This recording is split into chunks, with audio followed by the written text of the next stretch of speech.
We were talking before the broadcast about heart disease is the leading cause of death in the United States. And thinking about how heart disease, it maybe often develops over time, right? Maybe people might have early signs or symptoms long before they have serious heart problems, or maybe they don't realize that they're developing heart disease. And so many people, like Dr. Taher, because I have his book, who's a physician, think it won't happen to me. A physician that thinks it won't happen to me. Wow. Well, I'm so glad you're here today, Dr. Taylor, to share your story, because your story talks about the adversity and the challenges that you faced as a heart disease survivor. Yes, as a heart disease survivor. And you're going to talk to us about that and also what we can do about it, which is going to be very interesting. So, welcome. Thank you. Thank you so much. Before I begin, let me just state that heart disease starts at the age of 8 or 10. Atherosclerosis starts at the age of 8 to 10. And it is better to catch them young. That's number one. Number two is, like I was telling Amy, I wear three different hats. Apart from being a physician, I'm a researching physician who believes in preventing and treating the cause of the disease rather than the consequence once it has happened. Number two, I wear a hat like you pointed out. I am a heart disease survivor. So I know what heart disease patients are going through, and I've been in their shoes. And number three is I am a septuagenarian athlete, endurance athlete. And I would like to tell people, I wish the young athletes would start the plant based diet at a younger age so that their recovery after an event is far shorter, that the training is not lost. And these ones are the ones who will have longevity in their sports fields so that by the time they reach the middle age, they're still raring to go, as opposed to meat based athletes who will do well, but by the time they reach 50s and 60s, they will have their hip problems, their knee problems, back problems, but not the ones because the recovery rate is immense with a plant based. So these are my three fundamental things that are very important. Uh, to continue my story, I have to state this very emphatically that heart disease is number one killer, the leading cause of death in the world as well as in the US for 105 years in a row. And what we need to do is we all need to do a very simple thing is to go on a plant-based whole food diet, a simple way to actually treat the cause or even reverse chronic diseases, including heart disease. Now, my story, I'm a physician. I came to America rather late. I and I had a lot of catching up to do. So I used to work long, hard hours, paying very little attention to my health, to my family and friends. I also spent a long time in eating unhealthy foods without worrying about what effect it would have on my body. And when I was not in front of food and eating food or working hard, I was a couch potato. I did not know the meaning of exercise. Probably the only exercise I did was lying on the couch, using my hand muscles to use the remote to change the TV channels. So can you imagine a person who's working hard, who's they have absolutely no idea being a seafood eater, SEE. I ate everything in sight. And then being a couch potato.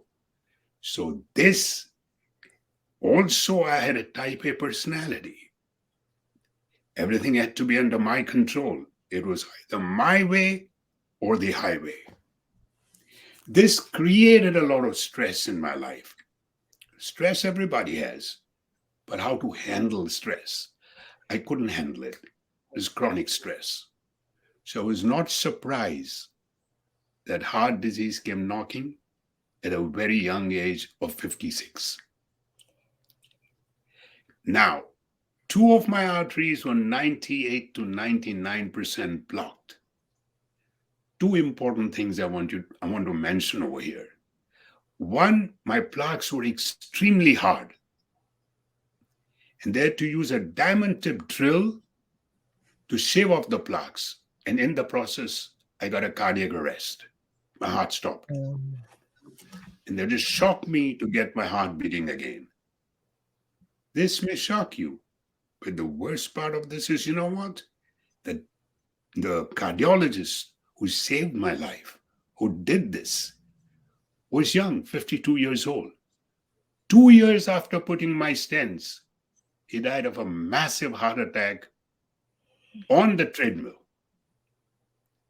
So it is getting the younger folk too. Heart disease. I hardly heard anybody having diabetes or high blood pressure before the age of 35, 40. Now I'm getting 20-year-olds with heart disease and diabetes. Something has to happen, and it has to happen now. So when I got my stents, well, I thought now I would change my life, but no, I did not. I continued my same indiscriminate life that I was leading, unhealthy life. I sort of figured that why I'm supposed to be a physician, not a patient. So I started slowly withdrawing from life, and that created a lot of negative thoughts and behaviors that led into depression, that led into anxiety, that led into sinus infections and bronchitis and pneumonia visited me every year. And I was in terrible shape at that time. And then came the diverticulitis. And it put me in the hospital with perforations twice. And now picture this.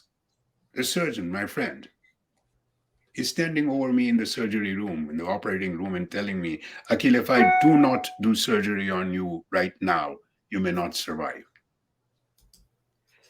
So with this, I did this continued for 5 long years till I was back in the hospital.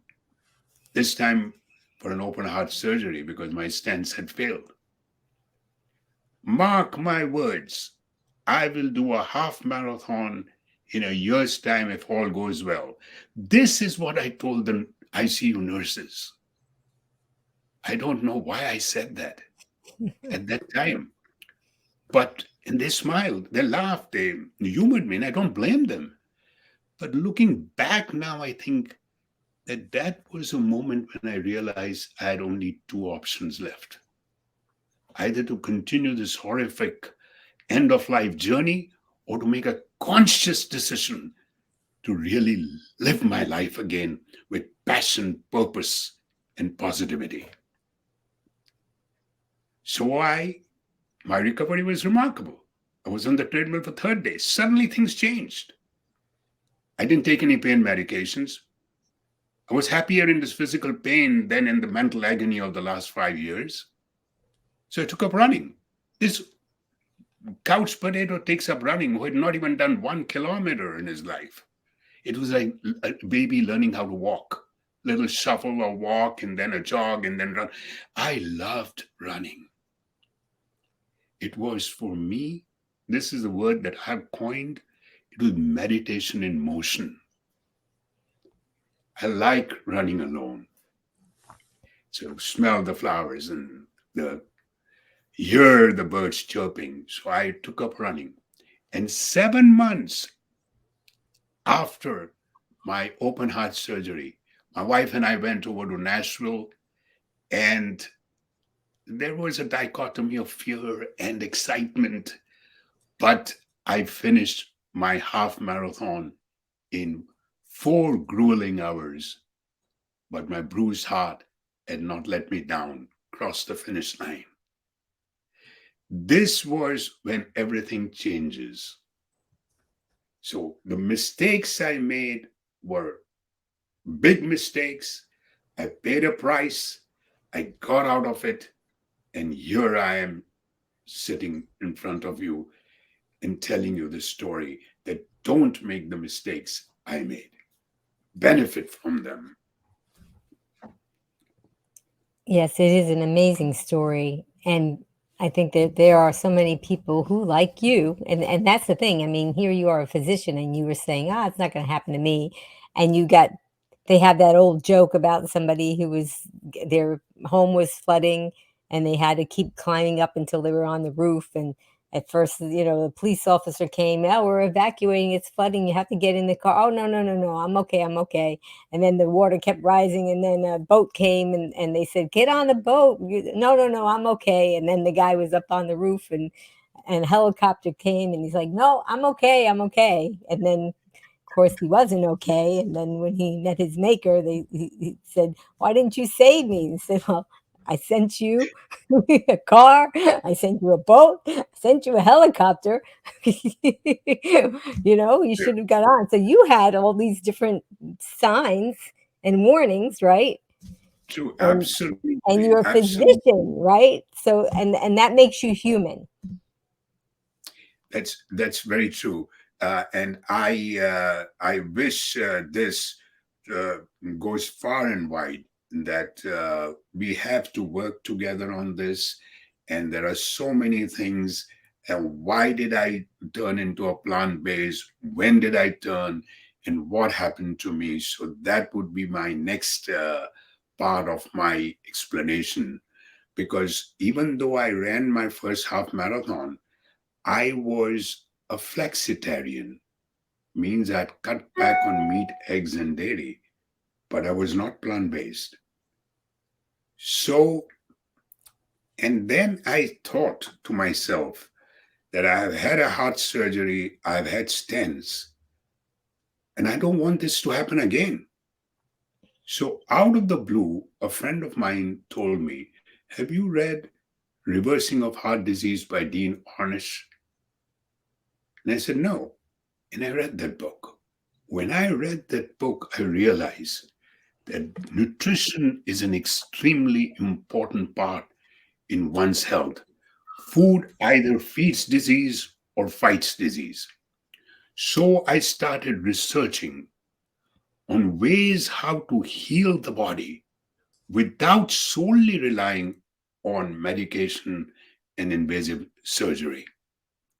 So I started reading books by Michael Greger and T. Collins and Neil Bernard and all the other researchers and experts in the field of lifestyle medicine. And the more I read, the more I realized there's something here. It's nutrition. And that is when I started changing my life into a plant based food, whole food plant based diet. And then I wrote a book, Open Heart, where the seventh chapter deals with why diet is more important than exercise. So that is how I came across that. But you know, we have when I was doing this, I came upon the 6 pillars of lifestyle medicine,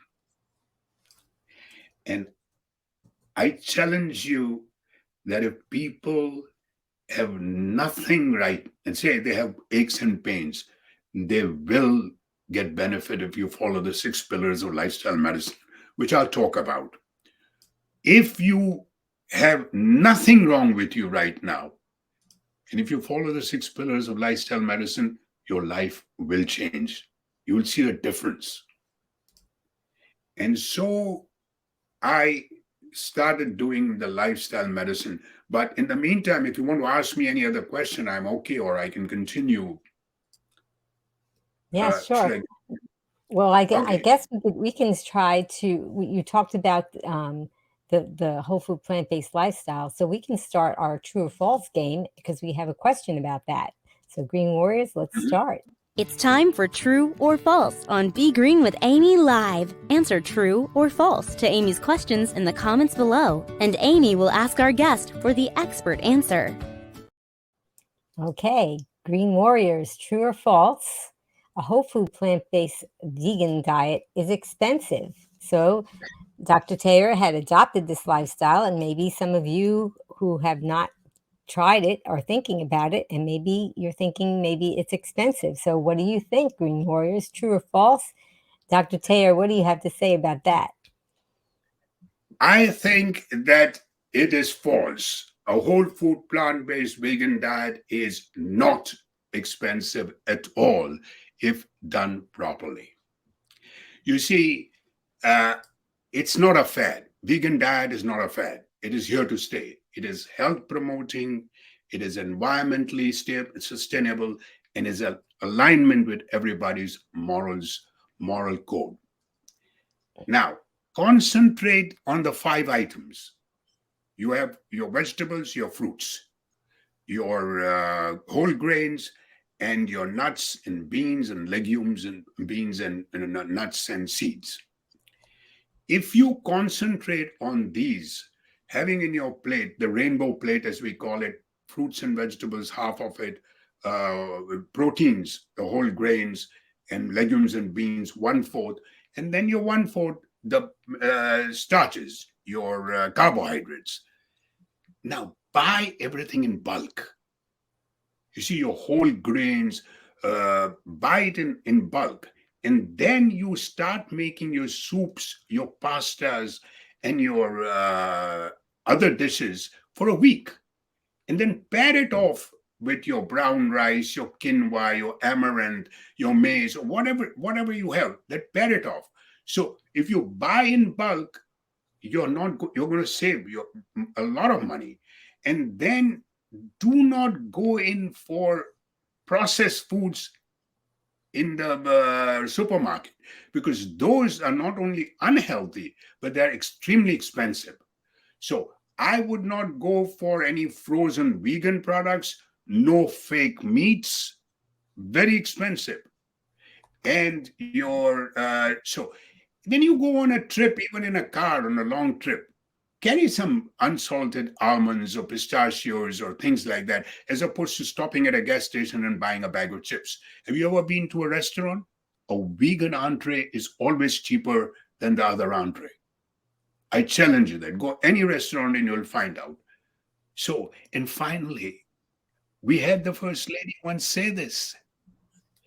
Why, if you have a home, I did this in COVID. If you have a house, you're bound to have a backyard, no matter how small. I don't have a big backyard. Grow your vegetables. You don't really require much. Once a week to look after it, come on. So you get organic, whole food vegetables right from your garden. Right now, I've got bell pepper, I've got zucchini, I've got cucumbers, I've got uh, tomatoes of different varieties. So I've got a lot of things going on, but I had to learn. I didn't know ABC about this. So, bottom line is no, it is not expensive. And I am saving a lot of money doing this rather than buying meat, eggs, and dairy. Yes, absolutely. And if you happen to live in a condo or an apartment, you can still grow things on your windowsill indoors, and you can sprout, right? You can do seed Mm, sprouting. So, and those are yes, very, very healthy sprouting very, seeds. Yeah. So very there's always healthy. something. You can have a little herb garden in some small pots. So it's always a way to do that. Yes, I have basil. I've got mint growing right now, but those are my wife's things. Mine is a vegetable garden. We always have a fight between this. So that is a Oh, how well, for the space, you mean? yes, yes. And her pots come in my way and my okay. So, but we enjoy. That's a healthy fight. Yes, yes. Well, I mean, that's wonderful. And gardening is there's advantages to it also, not just for the saving of the money, right? There's other advantages to gardening. Oh yes, oh yes. Sunshine vitamin. Your sunshine vitamin that you get from the sun, the vitamin D, remains in your body twice as much longer as a supplement vitamin D. See, vitamin D is extremely important for plant-based diet, or even for the plant-based diet, or even for people who are not on a plant-based diet. It is not calcium that is that important. The dairy industry has made us think we should have 1 gram, 1.5 grams of calcium. No, all you require is 600, 700 milligrams of calcium, and that you can easily get from whole leafy vegetables like your bok choy or your spinach or your kale, or your nuts like your pumpkin seeds, or your nuts like your pistachios or almonds. You get enough calcium. Vitamin D helps in the absorption of calcium, and therefore it helps in the bone structure so that you don't get osteoporosis, osteopenia, and you do not end up having hip fractures, which is $1 billion uh, Mm. thing to the taxpayers. So the idea is that vitamin D, sunshine, but remember, not through a window pane. The ultraviolet rays do not go through the window pane. And trust me, even before the COVID, 60% of the nursing home patients were vitamin D deficient. For the first 2 months, I did telemedicine and did not do anything but sit at home. I got my vitamin D tested. Vitamin D was 3. It is supposed to Mm. be 30 to 100. Mm. So it is extremely important. And another thing, when COVID was going on, there was a small study done on vitamin D, very small study. There were 50 patients, that 50 people were taken, 25 were severe enough. They all had COVID, severe enough to be admitted in the hospital. In the hospital, that time we had those ventilator problems. Remember those days? Oh. So we had to put them on ventilators. So the idea was these were 50 people, and 25 were given high doses of vitamin D, 50,000 units a day, while the others were not given. The people who were not given vitamin D, 7 landed up on ventilators. People who were given vitamin D, only 1 landed up on a ventilator. Yeah. And recent research of Michael Greger, I think I saw this, I read this 2 days back, that it helps in colorectal cancer as well as in chronic obstructive pulmonary disease, bronchitis, chronic. Mm. Yeah, you're right. And even where I am in Florida, I know a physician, and she said that even in Florida, the sunshine state where people are bound to be getting sunshine all of the time, most of her patients are low and many are deficient. So, yes, you're right on. And then along with that, something I'm fascinated with is the infrared absorption of the infrared light and how important that is, and that they're discovering things about that. And even if you're in the shade, it'll get to you by reflecting off of the green leaves and things that are out there. So it's there's so much more to learn, and that's what's Correct. really great, right? We're still Correct. on the verge of knowing, but you've got all this knowledge that you've accumulated because you read the books, and I think it's wonderful because as a physician, a lot of times, you've learned so many things. What else is there to learn? But you were open minded about it, and you were willing to take that leap and try things. So how did that work out with your family when you decided to adopt the lifestyle? What happened? You see, I turned around and said that I turned a whole food plant based due to health reasons. My Mhm. wife and daughter were vegetarians 40 years back Oh, because of okay. animal cruelty. Yeah. So obviously, it was easier for them to follow my path, but it was difficult for me to follow.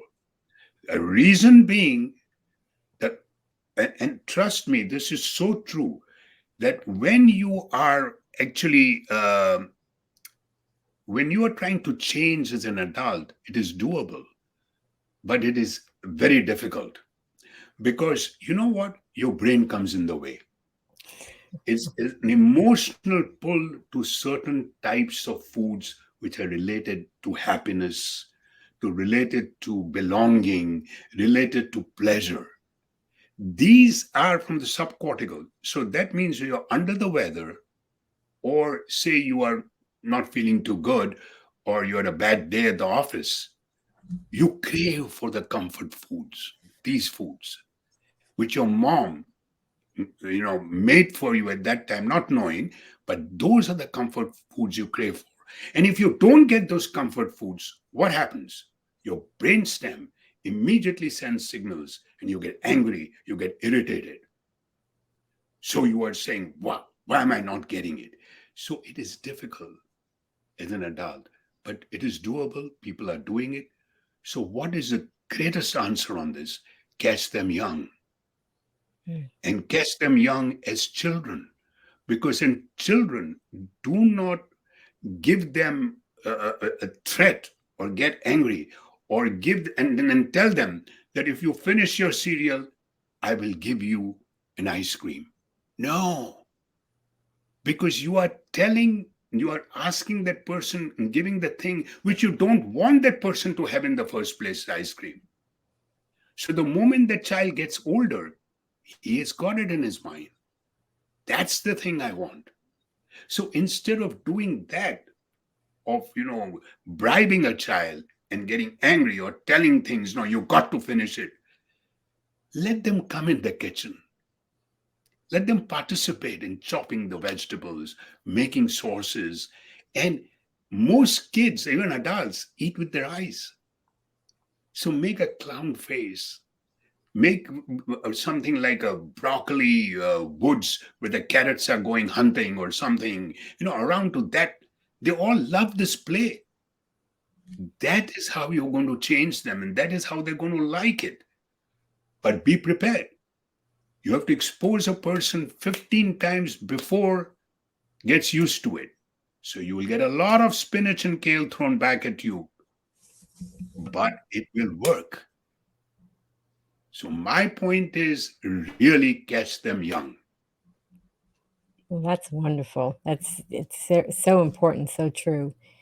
So you adopted the lifestyle. It was easier for your family because they were kind of vegetarian anyway. So how long did it take you before you felt anything different in your health or anything? You see, what happened was, Amy, was that I first became a flexitarian, cutting back on meat, eggs, and dairy. Then I started giving up each item. Like, for example, the first thing anybody should do, even if they want to go plant based, is to give up dairy. You will get immediate results. All your congestion, your allergies, all that will immediately improve. And I was lactose intolerant anyway, so it was easy for me to give up dairy. Then I started giving up after dairy was that I gave up eggs. After eggs, I gave up meats, but I stuck to fish. It took me a Hmm. long time to give up fish. Fish was my this thing that I could not give up. A lot of people cannot give up cheese Yeah. because if the casomorphine, the casein that turns into casomorphin and becomes addictive. So my patients will come and say, when I call them next, did you give up your dairy? Of course, doc, I don't drink any milk. What about cheese? Oh, no, I have my cheese. And they say Because my cheese, right? That's exactly yeah, how they'll say it. My cheese. my cheese. So that was the thing. And then I slowly gave up ultimately everything, but I made a point. I love burgers. So I started doing uh, jackfruit burgers, which is a great taste, or a mushroom burger, which has got the earthy taste of the meat with a spinach. This thing, I can make you minced soy. It is exactly like mincemeat. I had a few couples who came to me on New Year's Eve, and they were half of them were non-veg. So I said, okay, I'll make you scrambled eggs, and I made scrambled tofu. They did not realize it. And then after I told them, one person had the audacity to turn around and say, "Oh, now it doesn't taste that good."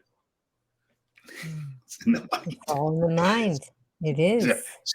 so I do that. I don't use sugars. So I Mhm. use raisin, dates, and bananas. So all these are my regular sugars that I make smoothies. I also do a great vegetable drink every single morning for the last 15 years. I've been doing it. And putting in your turmeric, your ginger, your chia seeds, and your Indian gooseberry powder, amla. Yep. So Dr. Greger I talks do, about that too. and then I sort of got better at it. And then I realized, wow, the mental clarity, being more compassionate. Now I could understand my wife and daughter why they'd given up because of animal rights. I started becoming more cognizant of the fact, the environmental reasons, the greenhouse gases that we burn. So I got more into it and I became more compassionate with my patients. I listened more. So these were all the effects. But the biggest effect was that my preparation time in sports, my performance time, and my recovery time all reduced tremendously. Oh, here is what I would like to tell you. I did 100 kilometer bike ride, and this is a true story. 100 kilometer bike ride on a meat diet. So when I finished the race, I came home and and had a huge piece of chicken with a lot of French fries and a big soda and all that. And I was in bed for 5 days. Recovery, not good. And did a 100-mile bike ride. And this was in Alabama, in Mobile, with my trainer. She and I did this. And we were now vegans.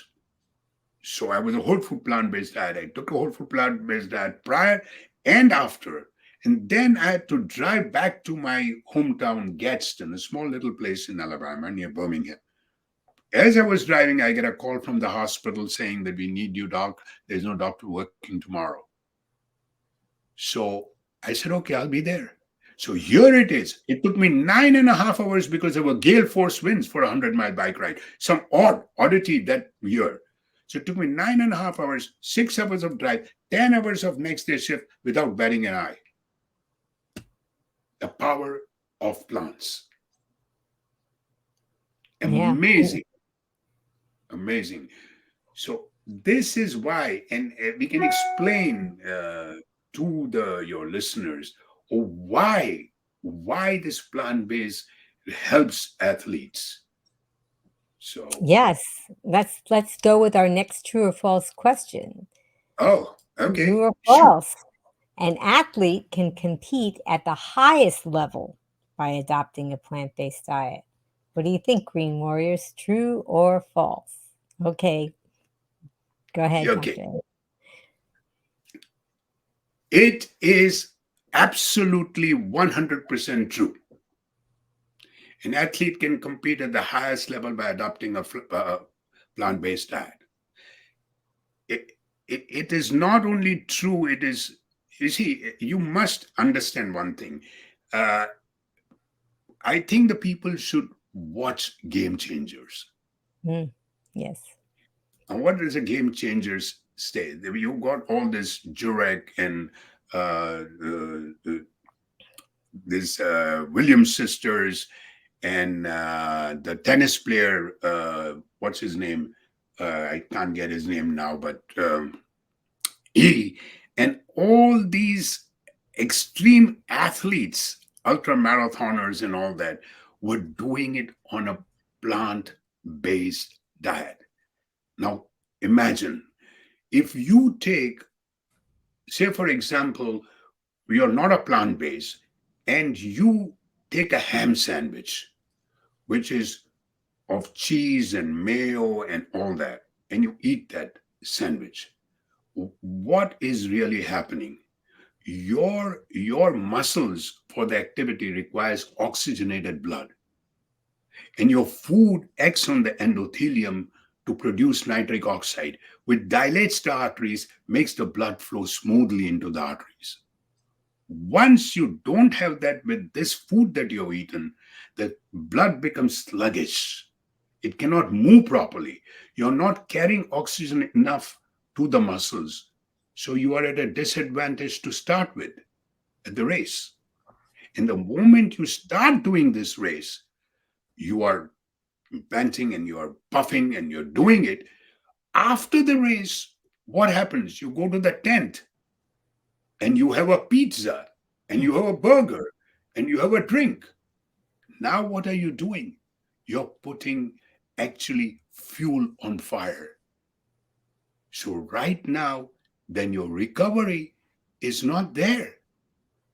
So, what happens? You lie in bed for hours together or days, as opposed to having a nice whole grain pasta or what legumes and beans prior to that, and after that, having a nice drink of fruits and vegetables and all that, and having again a whole food plant based vegetable diet. Your blood is moving, your muscle is getting everything, and so you are not going to get tired. So you are going to be absolutely, your recovery rate is very high. That's what I said. Even people like Arnold Schwarzenegger, Clark Lewis, all these are plant-based people, and they will go a long time. So you can compete. I remember doing my Mount Kilimanjaro, and they fed us under this thing, and it was very difficult not to This go in this for. wasn't when you were 30, correct? No, When no, you no. when you tell everybody. I was 66 when I climbed my Mount Kilimanjaro. I climbed a 19,000 feet Mount Kailash in Tibet, China, 1 year after my open heart surgery. 7 months I did half marathon. 1 year after that, 4 months after that, I did my Kailash. So, so everything is doable. I mean, this is a classic question. Can compete at the highest level? Yes, you can. And especially younger athletes, listen to me, please. You have to get, otherwise, you will get insulin problems and all diabetics and everything will work. Why did that young person who, the cardiologist who worked on me, died at the age of 52? Maybe because of his diet. And he thought that he was living healthy because he was on a treadmill, right? So he right, he His thought diet. that he thought he could exercise away the bad So diet. if you let me explain one other thing to your listeners. You see, it is not only the quality of life, it is also longevity. Because see, think about your DNA. It is all packed together like chromosomes. And these chromosomes have at the ends what are called telomeres. It is like your shoelace at the top that you have that little thing. Now, this telomeres shorten and shorten as your cells divide, as you grow older. And once your cells stop dividing, your telomeres are gone and you die. What happens with a plant-based diet? That if you use a plant-based diet, the shortening of the telomeres does not take that fast. And in some cases, the telomeres start lengthening. This is not an ordinary thing because Dr. Blackburn, Elizabeth Blackburn, got a Nobel Prize for the telomerase enzyme. And therefore, it was thought that if you put a person 3 months on a whole food plant-based diet, your telomeres doesn't go shorten that fast as people on meat diets. And then you had a study which showed that there were people who were put on extreme activity, exercise, and a very restricted calorie diet. They all lost weight and felt good, but their telomeres did not improve. Their telomeres did not go. That is because of the diet. But if a concoction of bananas, I believe, and it was tofu, garbanzo beans, and peanuts. A concoction of that was given to emaciated children, and the gut bacteria started improving. So it is not your exercise and calorie restricted, it is your diet. Right. You can't outrun a bad diet. You cannot outrun a bad diet. You can do a 5 kilometers and spend 350 calories. But you go to McDonald's, a French fries and a big burger, you're taking in 500 calories. You know, so there is no sense in us fighting over this. It is a diet. And I found out I stuck to my diet because I saw the benefits. A lot of people will come and tell me nothing is wrong with me, doc. Why should I change? I'm healthy as a horse. And to them, I tell them it's a silent killer, the heart disease. Diabetes is silent. It'll come on to you when you reach 40s and 30s and 35s. Don't take that chance. Then you will say, oh, doc, now I want to listen to you. What diet? Listen now. Mm-hmm. We are experts at treating the cause.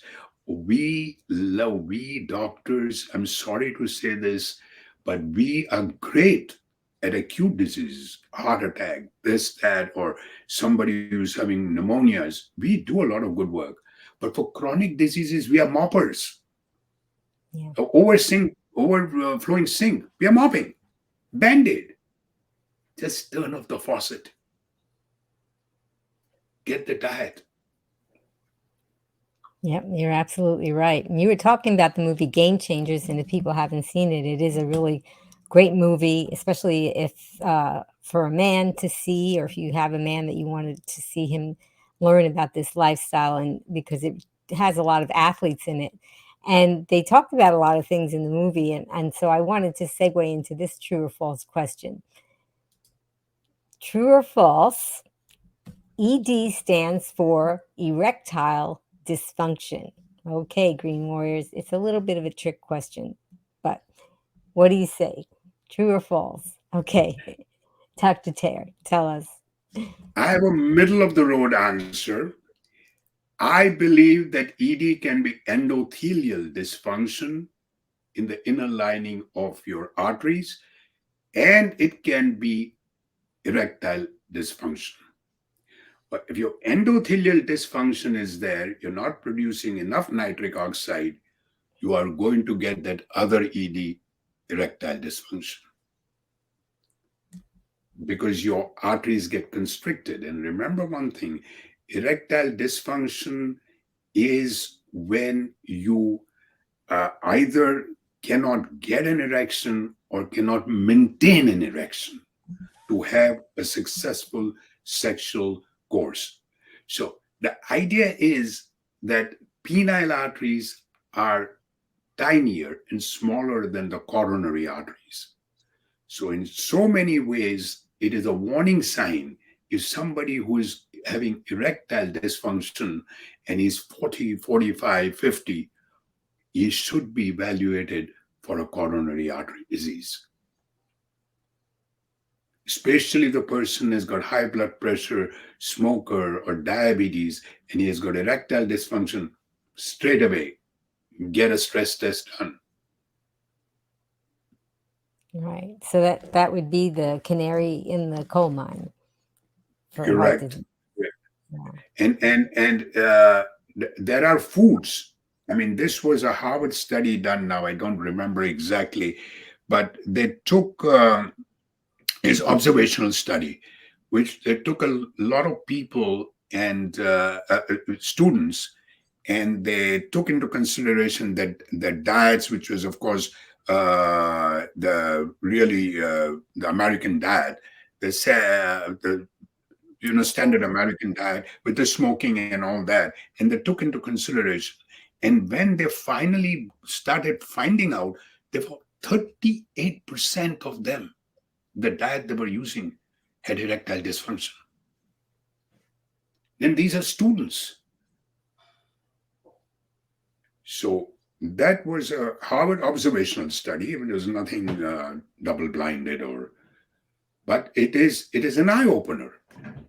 It is an eye opener, and plant based food also has a tremendous this thing on COVID too. You heard about it, that a study which was done by the Massachusetts General Hospital, which is an arm of Harvard. They did a study and they found that being on whole food, the people who were on a whole food plant based diet as opposed to a meat diet were 73% less chance of getting COVID, severe COVID or moderate severe COVID. And what they found is why? Because see, the plant based diet is what your gut bacteria feed on. And once your gut bacteria is healthy, then your immunity is great. So you don't get the COVID. Another study, 3,000 health workers, nurses and doctors from 6 countries, they were given or a very whole food plant-based diet versus a keto diet, very, very high in low in starch, carbohydrates were very high in meats.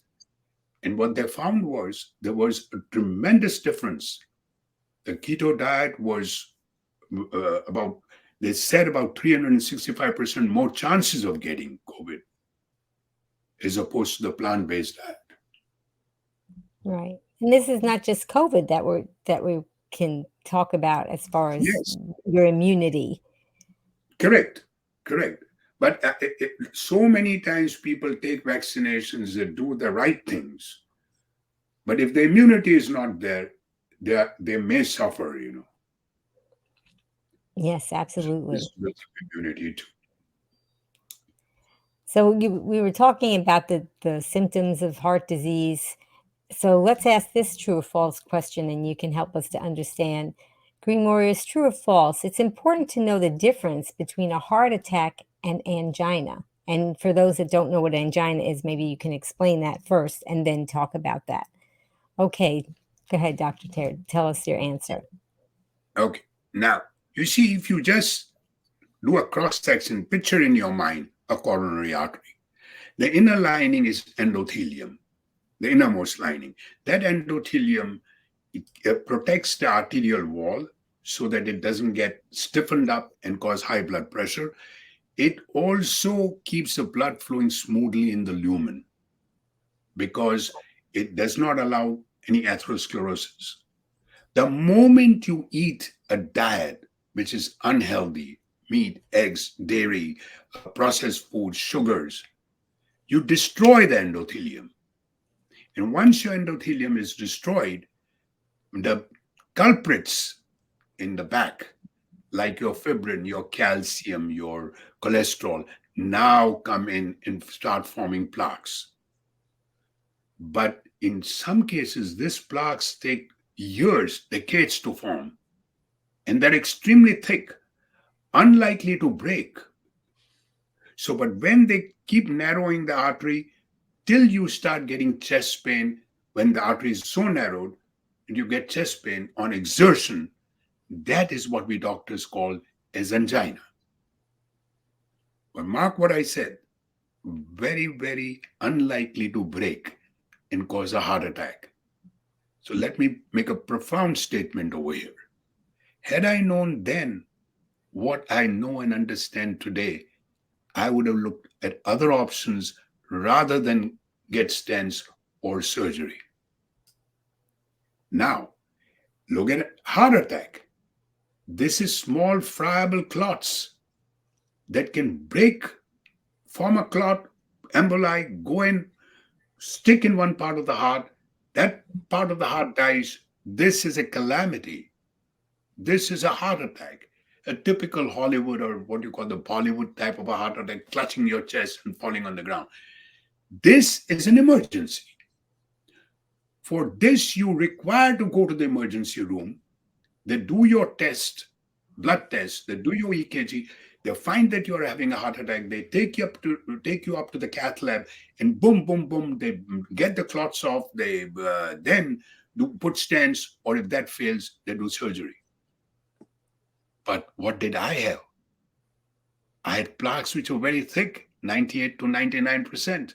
They were unlikely to break. Unlike my partners, both of them had heart attacks, but not, they had only 50% of blockages. So, my idea is that don't turn around and make your own diagnosis and say, I'm having angina. Go over to the emergency room. If your test, your blood test, your troponin test, and all that are negative, then think about the other options. Think about going someplace and finding out about whole food plant-based diet. I think Stanford, who is that doctor? Again, I missed out his name. He said that 50% of stents and bypass surgeries done in the United States are unnecessary.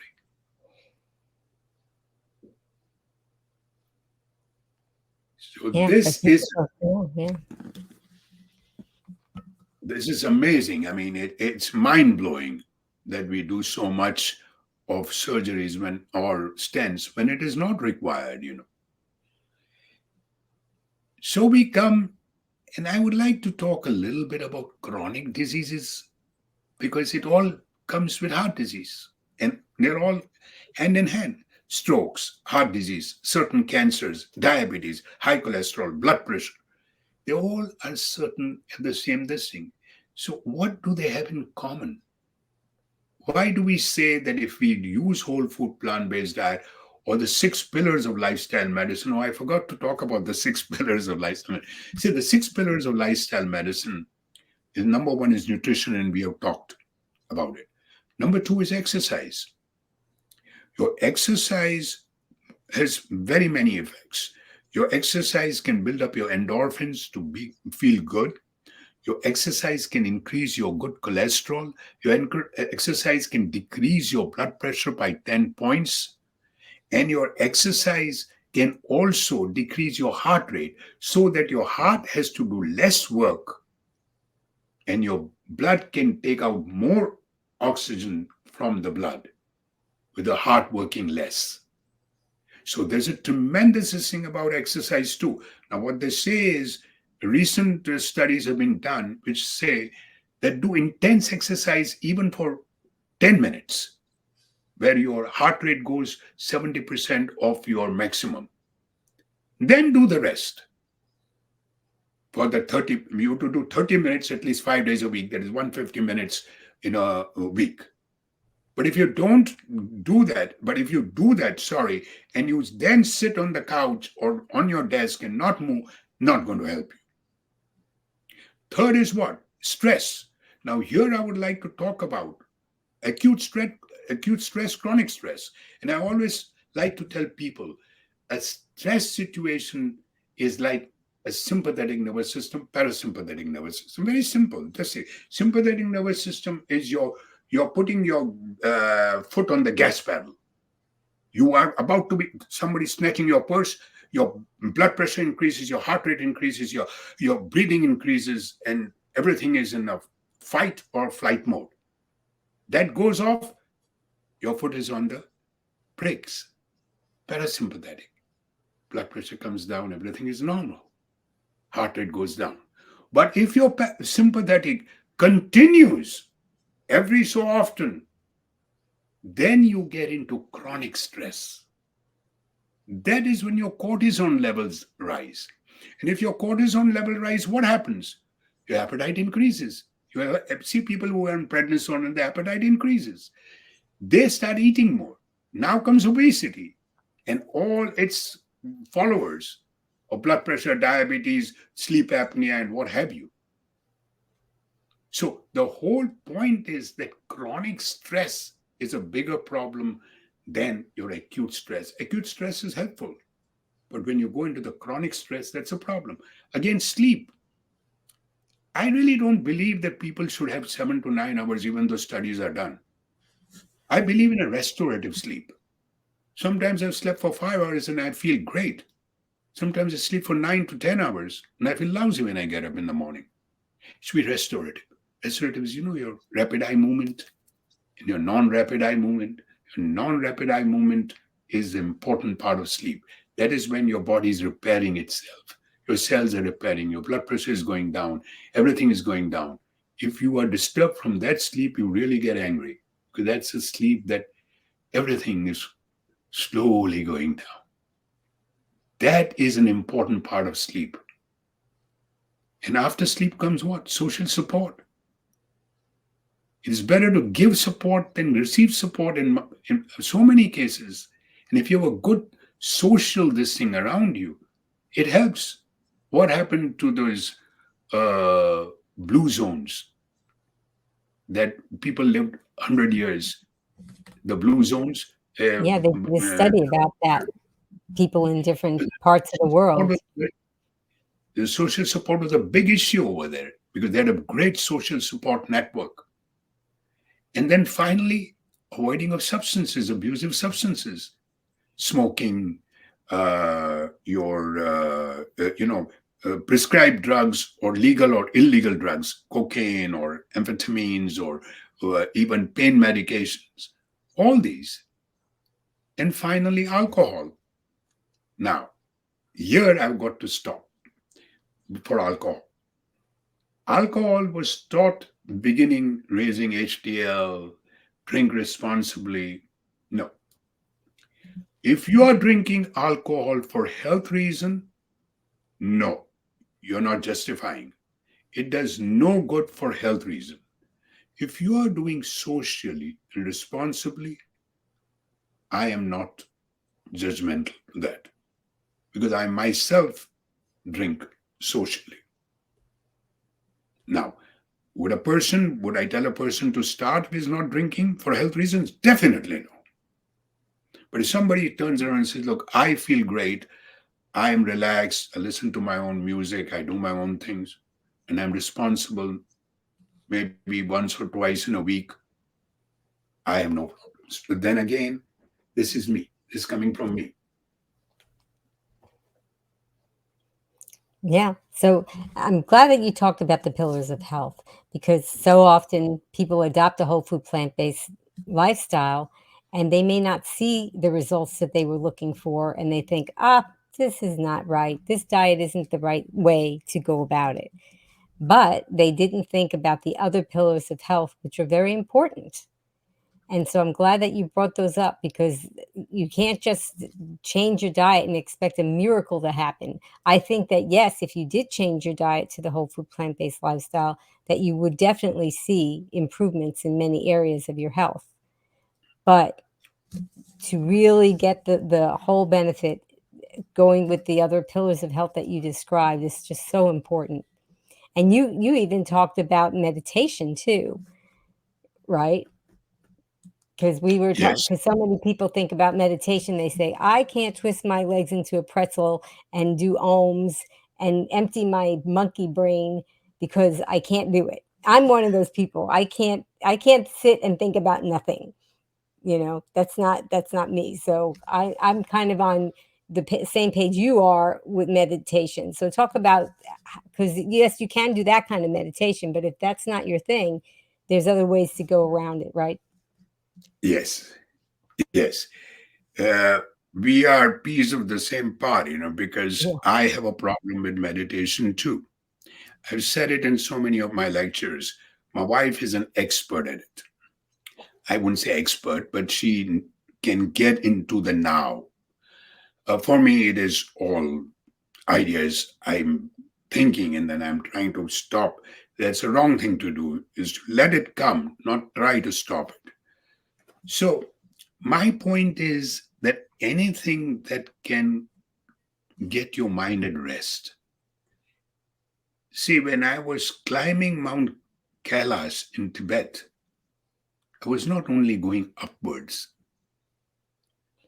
I was not only going forwards, I was going inwards.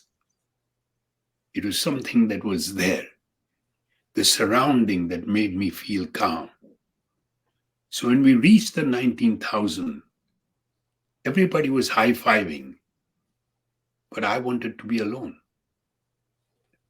I wanted to sit and think, what is all this? Can I do without all this wealth, things that are material things? Can I do that? Because after all, what is it?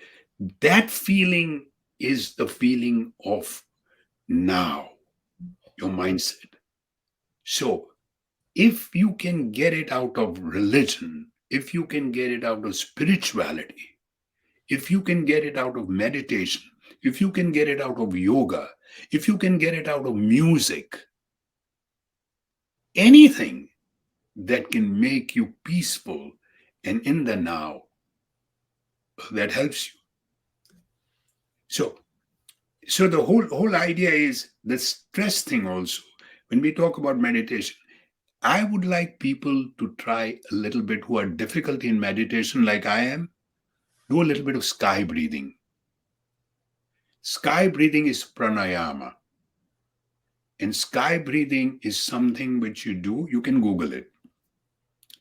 It helps the pulmonary reserves. A lot of people got benefit during the COVID period and the lungs were going.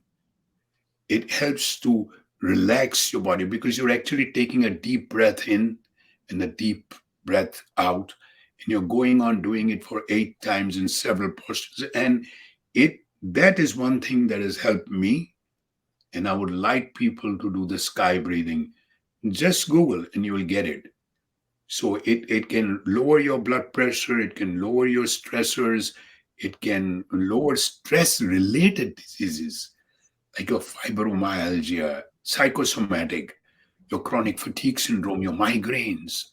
These doctors don't know irritable bowel syndrome is a diagnosis of exclusion, and they can't find out what was wrong with you. They say, okay, now you got irritable bowel syndrome.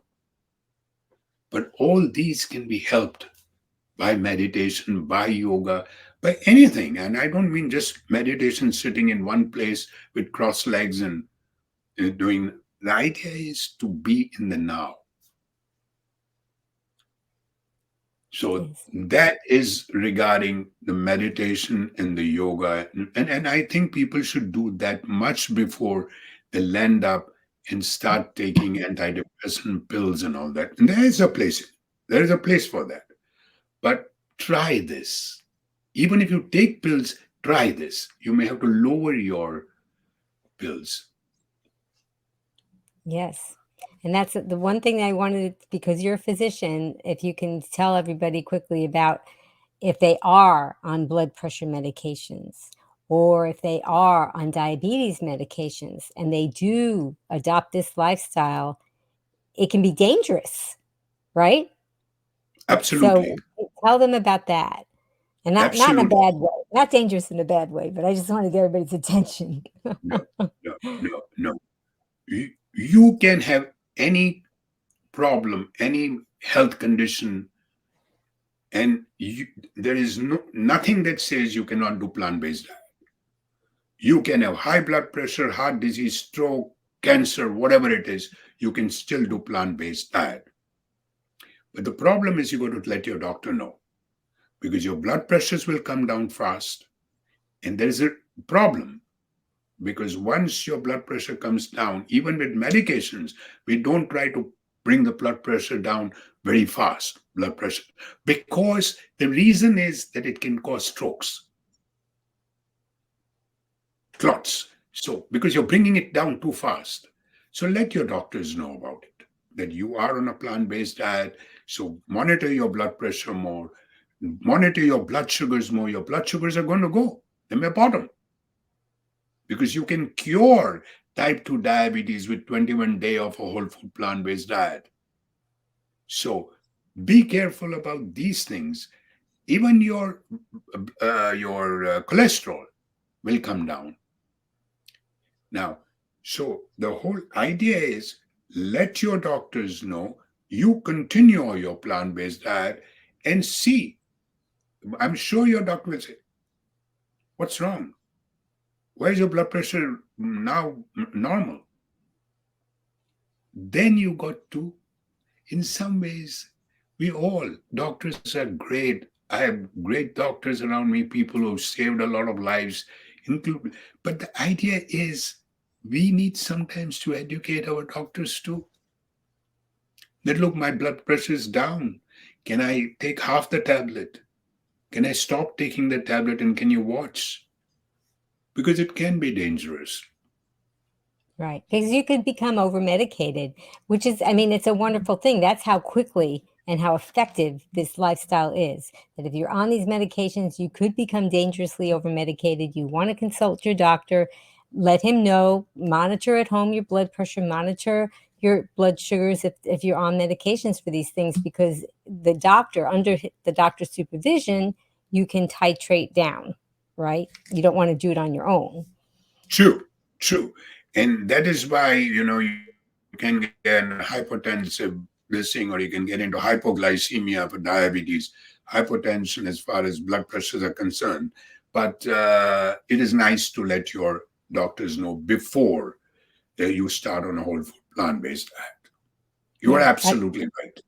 Yeah, that's what my husband did. He didn't have diabetes, but he was had the hypertension, blood pressure medications, and 6 times a day he had a little at-home monitor that he and then he after a week, well, actually it was after a couple of days, he noticed a trend going downward, so he contacted his doctor and he showed him the journal that he was keeping and showing the downward trend, and the doctor worked with him and helped him titrate down. So it's a wonderful thing.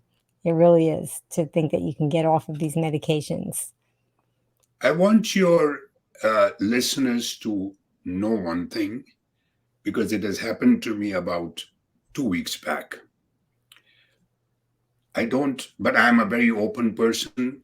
I say things so that others can learn. So let me tell you one thing.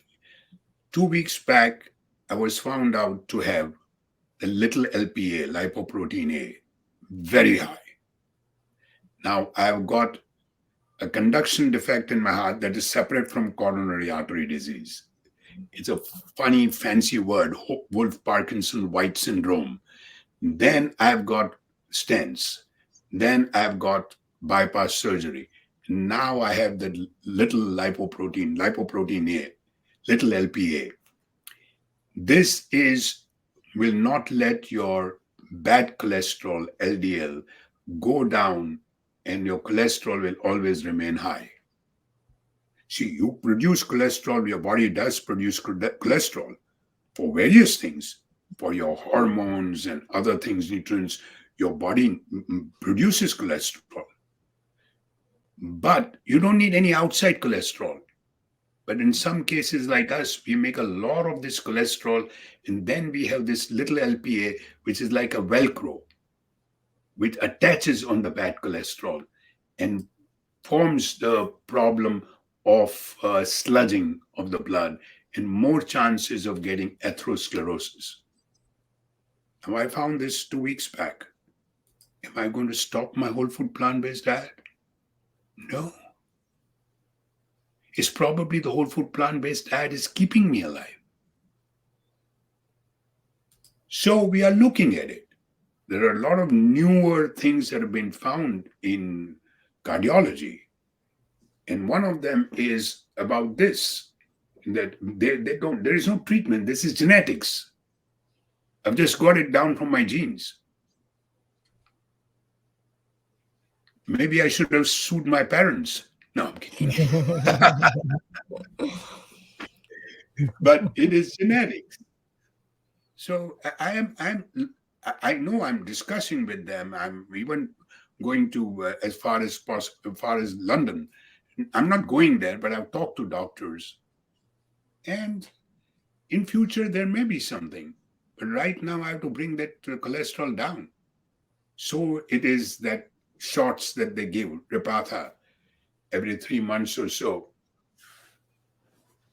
But that is Right. it. I Yeah. wanted people to understand as a doctor, I am also not infallible. I am Mhm. there with you. Yes. And like you said, that you as a mammal, right? We're humans, but also animals. All animals produce cholesterol, right? So, and it's needed, it's necessary for life. But why would you want to eat more cholesterol? Why would you want to eat the animals that are also, because when you're eating those animals in the animal foods, you're eating their cholesterol. Absolutely. Yeah. Absolutely. Right. So no outside cholesterol, period. You know Hmm. that Rip Assistant said once that a cup of milk has the same saturated fat and cholesterol as an ounce of meat. So I call milk the liquid meat. Yeah. Yeah. Absolutely. Well, you have just given us so many pearls of wisdom today. Thank you, Dr. Taylor. I mean, helping us to learn about preventing and reversing heart disease, but not just that. I mean, you talked about erectile dysfunction and diabetes. You talked about so many things. And we've learned that a whole food plant-based lifestyle, that is truly the way to go. And then also including the other pillars of health.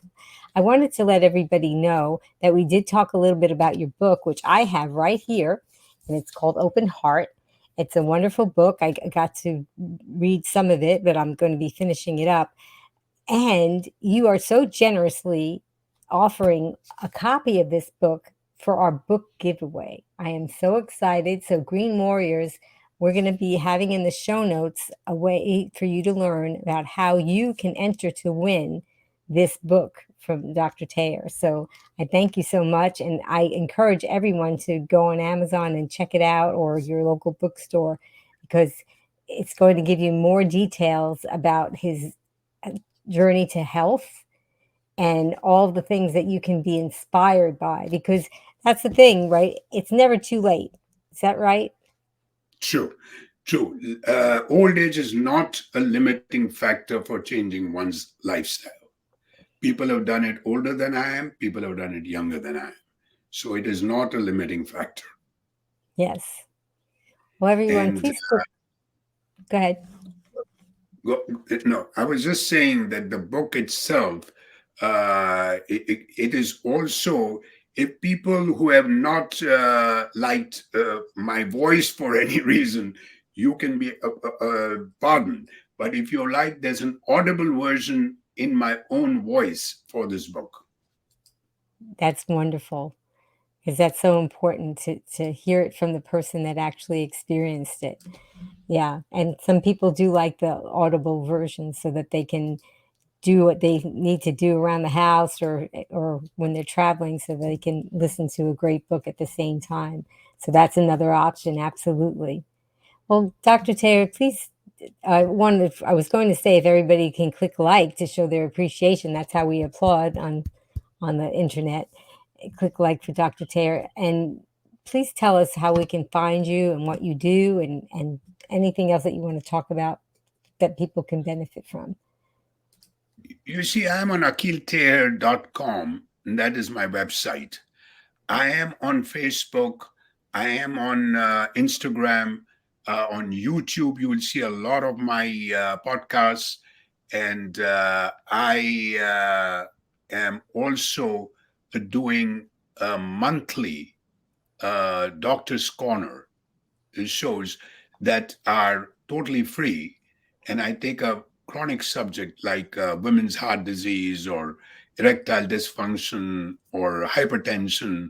And I talk about it in a very, very basic level so that people can understand, not only understand, but understand what to ask their doctors. So I do that too. And then, of course, I would like people to listen to your shows and carry on, because you have some great people coming on your shows. And I am truly, I've watched several of your shows. I wish time would have permitted me to watch more. But then again, there are people like Physicians for Responsible Medicine, Committee for Responsible Medicine with Dr. Neil Bernard is there. They're doing tremendous amount of work to change the college, the school, medical school curriculum to get nutrition involved in it. Because as a doctor in my time in 70s, I had 0 hours of nutrition. My son is a doctor in Atlanta. He had 20 hours in 5 years. So the And it idea wasn't is, talking about what we're talking about. you know, you know, and so I I feel bad, but that was the way it was. I had to treat the consequence of the disease. That is what I was taught. For the longest period of time in my time, when I passed out in 74, I'm 75 years today. I passed out in 1974, and nobody ever knew that women had heart disease. Yeah. So Oh, we were all relying on men's having heart disease. Women died till 1984 when Barbara Streisand, in her movie, she brought out the what syndrome it is. So that was a time when they realized that women are also dying, but mm. they're not aware of it because all the research was done on men. Wow. Well, we have a last minute question from Sky Oh yeah. Love because she said, I have WPW too. Wow. And she said, yeah, because she said it was very rare. And she wanted to know, because she said she never met anybody with that. And she wanted to know if you had surgery for it. I guess she's thinking that maybe you might have some insight. No, uh, I don't know. Are you a medical person or not? But if you're not, then let me tell you that my Wolf Parkinson White syndrome was, you get those delta waves and all that. Let's not get into that. But mine was with a slow ventricular response, that my heart rate was always very low in the 50s. And then I went over, at that time, I was in the Middle East with the American University of Beirut. And then I went to London and they asked me to be put on a medication, Ritalin, which I could not take. And therefore, I gave that up. And then I just let it be. And it has never bothered me. It has never gone rapid or anything like that. And as you grow older, your tract sort of obliterates by itself, and therefore your rhythm becomes more regular, but your heart rate will always remain slow. So even before I was an athlete, my heart rate was slow. But there are ablation done if it is bothering you, and it is very, very simple. Wow. Yeah. Skylove said no, but WPW diagnosis at 23, and I'm 57 now. Okay. So, wow. Well, I'm glad that you're able Good to to know. speak to that. Good to know. Good to Yeah. know. Anybody Yeah. has any questions, please feel free. I have no problems answering. If I don't know, we can both look up and Yeah. get to you. That's wonderful that you're so accessible. And on a lighter note, Angela Fischetti said, "Happy birthday to Dr. Taylor. Is today your birthday, No, or it do you was have in one coming up?" March. It was in March, but I It's in love March. Angela. Okay. I The do too. energy she exudes is unbelievable. Exudes Yes. is absolutely unbelievable. And Yes. I believe every older person over the age of 55, 60 should join her classes. Yes, and she does classes on our show also, Oh, and really? they're wonderful. Yes, she does. Yes, they're fabulous classes because people can at any level can do them, beginner to advanced. She makes all those modifications for people. So it's Is she been coming to Cleveland? I don't I know. don't know. I'll have to find out if she's coming to Yeah. Cleveland. But you are, I know that. I know Willin told me that you are coming to Cleveland. Yes, for those of you that don't know what we're discussing, the National Oh, Health sorry. Association is having a gathering. It's their 75th anniversary, and it's a plant-based gathering, and it's in Cleveland coming up in a couple weeks. And I'm excited because so many people that I've interviewed on the show, including Dr. Taylor, are going to be there. So now I'm going to actually get to meet them in person, which is, oh, it's such a thrill. But they'll also have a lot of wonderful speakers there as well. So oh, Angela said no. Well, maybe next time. Well, I really appreciate you, Dr. Taylor, for spending the time with us. And Green Warriors, answer this question in the comments. Tell us what are you going to remember? Because there were so many takeaways today, right? So maybe you can type in the comments what was your takeaway. One of my takeaways was learning about what Dr. Terry talks about as meditation in motion, that you don't have to sit still to meditate, but it is an important pillar of good health and a healthy lifestyle. And I want to also thank Just Has Voice because she did the promos and she did the countdown and she really helped so much in helping us with the show and getting the word out. Just Has Voice, who's coming up next? Somebody that Dr. Taylor knows. Today's typical diet plans simply do not work. Sid Notter will teach the basic rules for sustainable weight loss and how you can overcome the 3 biggest food mistakes which sabotage our efforts on Wednesday, June 7th, 3 p.m. Eastern, noon Pacific, on Be Green with Amy Live.